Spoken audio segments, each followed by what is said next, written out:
Elfrida Wing stirred, grunted, and shifted sleepily in her bed as the summer's angled morning sun brightened the room, printing a skewed rectangle of lemony gold light onto the olive-green flecked wallpaper close by her pillow. Elfrida, wakened by the glare inching towards her, opened her eyes and considered the wallpaper, bringing it into focus with some difficulty, trying to force her comatose brain to work, to think. As usual, on waking she felt absolutely terrible. In front of her eyes, small sharp leaves seemed to be depicted there, in a stylized manner, she decided. Or were they birds? Bird shapes? Or perhaps they were simply daubs and splatters of olive green that brought leaves and birds to mind. No matter. Leaves, birds, or random flecks. Who really cared in the great scheme of things?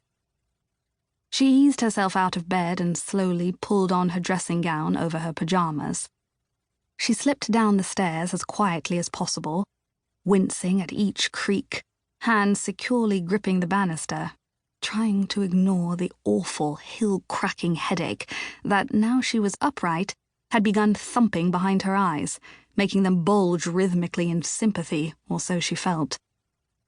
Then she remembered Reggie was long gone, up at first light, off to his film. She could relax.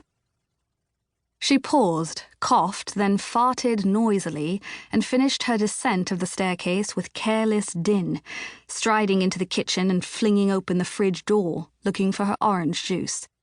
She scissored off the top of a carton and poured herself half a tumblerful before turning to the condiment cupboard and removing the bottle of Sarson's white vinegar that she kept there behind the pack of sugar.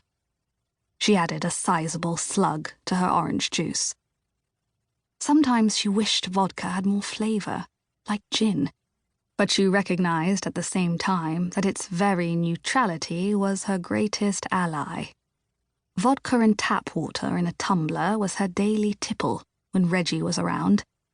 He never questioned her near-constant thirst, luckily, and never wondered why there was always a considerable stock of Sarson's white vinegar in the cupboard.